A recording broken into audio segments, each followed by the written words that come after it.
শ্রী শ্রী মায়ের কথা। আজ আমরা মায়ের কথা শুনব প্রব্রাজিকা বেদান্ত প্রাণার লেখা লোকজননী শীর্ষক লেখাটি থেকে।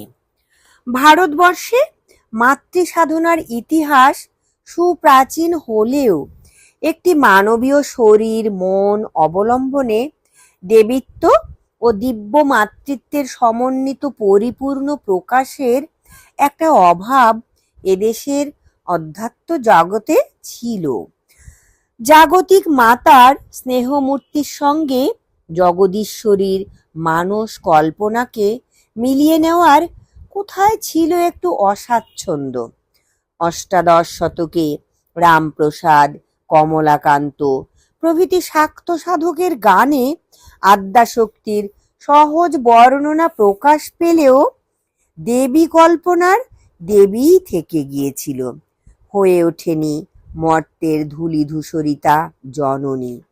ভারতবর্ষ তথা জগতের ইতিহাসে সেই অভাব প্রথম পূর্ণ হয় শ্রীরামকৃষ্ণের সহধর্মিণী সারদা দেবীর আবির্ভাবে। মাতৃভাবের সঙ্গে মিশে আছে মানুষের শৈশব সংস্কার। নিষ্কলুষ, একান্ত স্বার্থগন্ধহীন, উচ্চ মানবিক, অতি শুদ্ধ এই সম্বন্ধ জগতের বহু পরিবর্তনেও পারেনি সেই ভাবকে কলুষিত করতে। পদে পদে সাধু এই মাতা সন্তান সম্বন্ধ, এই ভাব আশ্রয় করে মানুষ সাধন পথেও অগ্রসর হতে চায়। সে পথে তার সকল প্রকার দৈহিক মানসিক দুর্বলতা ও দোষ রাশি উপেক্ষা করে জননী স্নেহে আদরে সন্তানকে গ্রহণ করবেন, এ ছিল এক বহু লালিত সাধক স্বপ্ন। ছোট শিশু জানতে চায় না তার মায়ের কত ঐশ্বর্য, তার ঐশ্বর্যের লেশ পর্যন্ত লুপ্ত করে রক্ত মাংসের দেহ ধারণ করে এই যুগের দেবী অবতীর্ণা।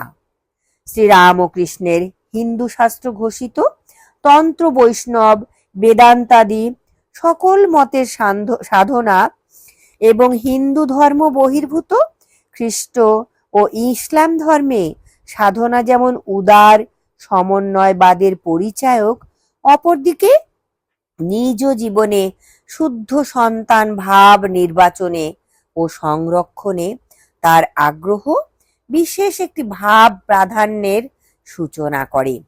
তিনি দৃষ্টান্ত স্থাপনের জন্য নানা ভাব আশ্রয়ে সাধনা করেছেন, তবু প্রথম থেকে শেষ পর্যন্ত তিনি ছিলেন জগদম্বার বালক। নিজেও বলেছেন, আমি তার ছেলে, আমি চিরকাল বালক, দাস আমি, সন্তান আমি। এর উপরেই তিনি গুরুত্ব আরোপ করেছেন। অদ্বৈতভাবে সাধনের অধিকারী মুষ্টিমেয়, ভক্তিযোগ যুগ ও ধর্ম। অপরপক্ষে বৈষ্ণব ধর্মের কান্তাভাবে সাধনা অথবা তন্ত্রের বামাচার, উভয় পথই এ যুগের দুর্বল মানবের পক্ষে আয়ত্ত করা খুব কঠিন। ওই সব ভাব একান্ত পরিশুদ্ধ অন্তঃকরণ ভিন্ন অনুশীলন যোগ্যও নয়। শুধু সাধনার পথ নয়, সাধনের শুদ্ধ ভাব রক্ষারও একটা সামাজিক দায়িত্ব আছে এ যুগের জন্য। তাই শ্রীরামকৃষ্ণ দেবের শুদ্ধ সন্তান ভাবের প্রতিষ্ঠা, তার আপন শক্তির ভূমিকাও এবার তাই সম্পূর্ণ ভিন্ন। প্রত্যেক যুগে ভারতবর্ষে অবতারগণের বাস্তব জীবন যত সজীব হয়ে মানবকুল আকর্ষণ করেছে, মাতৃরূপ ঠিক তেমনই আকর্ষণকারিণী কোনো সজীব প্রতিমা আমরা পাইনি। এ যুগে এক অতি উচ্চ প্রেমবন্ধে জননীর আসনে সমাসীনা শ্রীরামকৃষ্ণ শক্তি। শ্রী মায়ের মধ্যে এই মাতৃভাবের প্রথম উন্মেষ হয়েছিল সম্ভবত তারও অগোচরে। অতি শৈশবেই তাকে দেখা যায় পরম ভালোবাসায় ছোট ভাই বোনেদের দেখাশোনা করতে। দুর্ভিক্ষপীড়িত মানুষের পাতে অন্ন পরিবেশিত হলে সেই বালিকা অবস্থাতেই তিনি পাখা করেছেন গরম খাবার ঠান্ডা করার জন্য। কারো নির্দেশের প্রয়োজন হয়নি। জগজ্জননীর মাতৃরূপের মধ্যে যে অভূতপূর্ব মাতৃস্নেহের প্রকাশ দেখে ভবিষ্যৎ মানুষ বিস্মিত হবে, ক্ষুদ্র বালিকার ওই সেবামূর্তির মধ্যে তারই স্ফুটনোন্মুখ প্রকাশ। মাতৃত্বের আকুতি সারদা দেবীর জ্ঞাতসারে কবে তার মধ্যে প্রথম দেখা দেয় বলা কঠিন। তবে আমরা দেখি কামারপুকুরে ও দক্ষিণেশ্বরে শ্রীরামকৃষ্ণের দিব্য সান্নিধ্যে থাকাকালীন সারদা দেবীর অন্তর মা ডাক শোনার জন্য ব্যাকুল হয়ে উঠেছিল। শ্রীরামকৃষ্ণ জানতেন যে তার এবারের লীলায় তার শক্তির ভূমিকা হবে লোকজননী রূপে। তাই দক্ষিণেশ্বরে একদিন মাতৃ হৃদয়ের সেই আরতি স্বীয় অন্তর্যামিত্বের গুণে উপলব্ধি করে শ্রীরামকৃষ্ণ তাকে আশ্বাস দিয়ে বলেছিলেন, তোমার ভাবনা কিসের?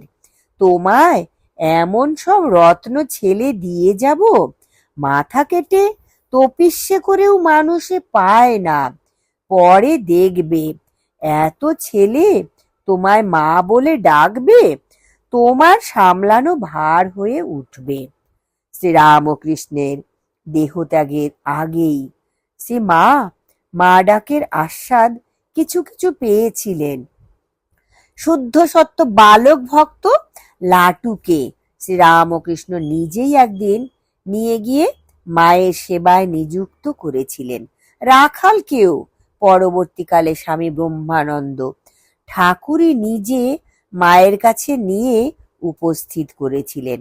রাখালের স্ত্রী বিশ্বেশ্বরী যেদিন প্রথম দক্ষিণেশ্বরে আসে, ঠাকুর তাকে মায়ের কাছে পাঠিয়ে দিয়ে বলেছিলেন টাকা দিয়ে পুত্রবধূর মুখ দেখতে।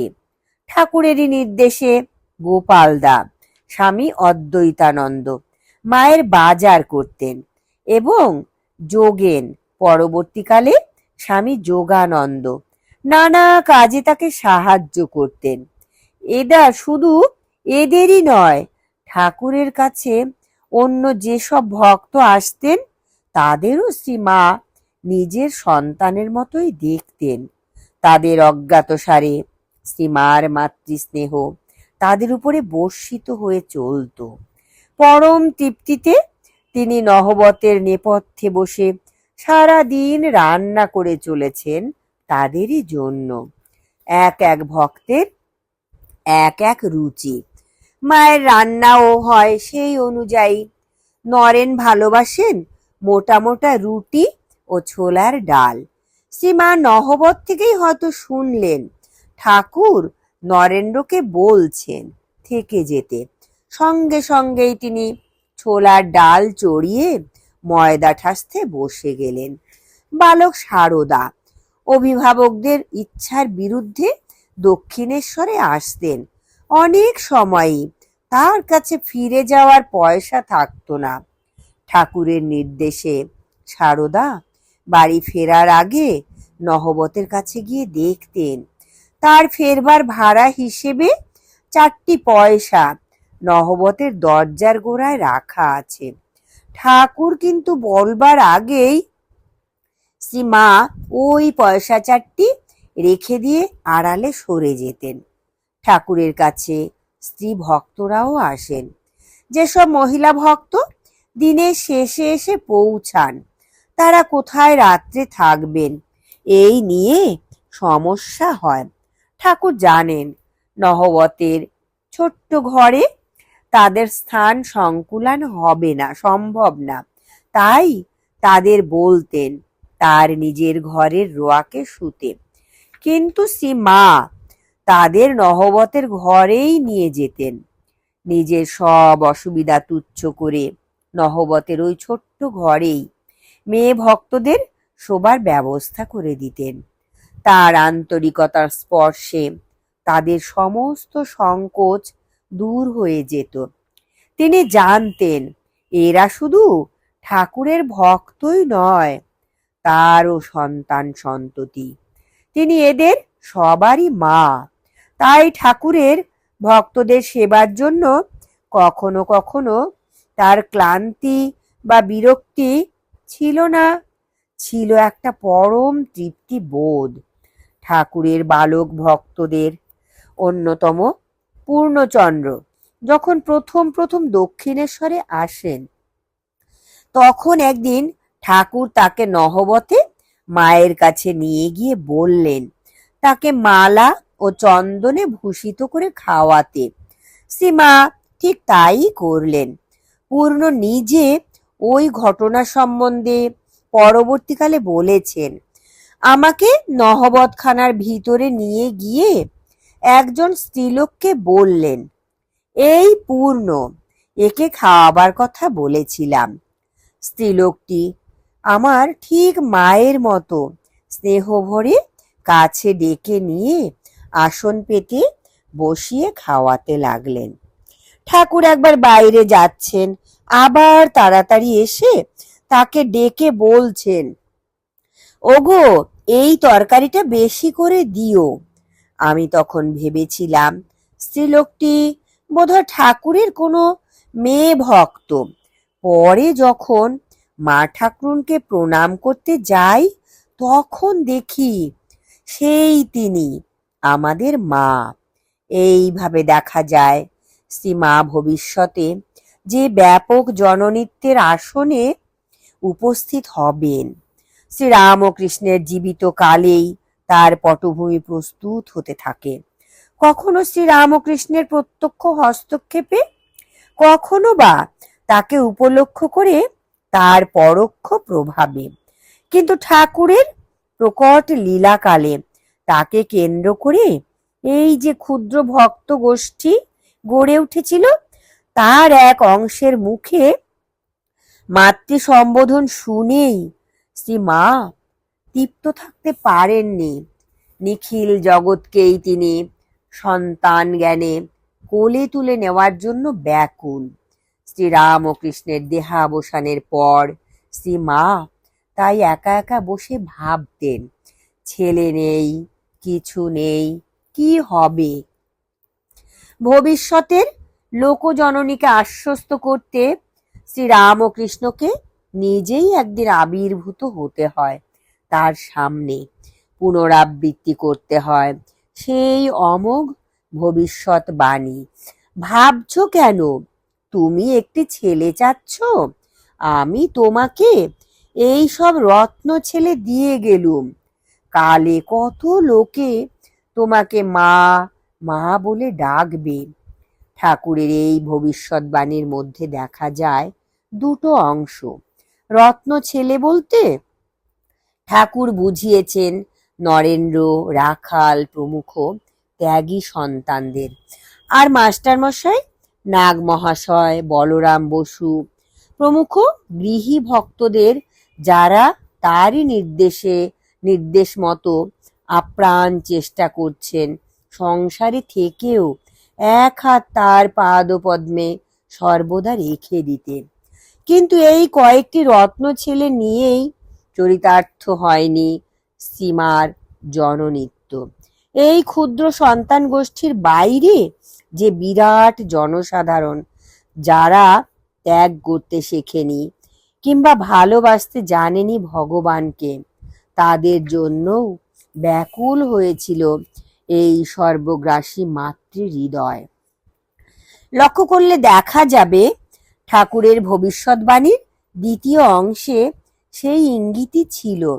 শুদ্ধ সত্য ভগবত ভক্ত গুটি কয়েক রত্নতুল্য আধারকে নিয়ে যে মাতৃত্বের শুভ সূচনা, ত্যাগী, গৃহী, পাপী, পুণ্যবান নির্বিশেষে, জাতি, ধর্ম, বর্ণ, দেশ নির্বিচারে জগতের সব মানুষকে অভয় আশ্রয় দিয়ে হবে সেই মাতৃত্বের পরিপূর্তি।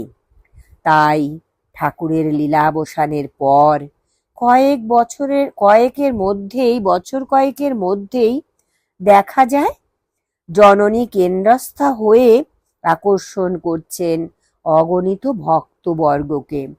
এই অপূর্ব মাতৃলীলার পরিপূর্ণ রূপ ফুটিয়ে তোলা আমাদের সাধ্যাতীত। কয়েকটি বিক্ষিপ্ত চিত্রের মাধ্যমে এর আংশিক আস্বাদ গ্রহণের চেষ্টাই আমরা শুধু করতে পারি। জয় ঠাকুর, জয় মা, প্রণাম মাগো।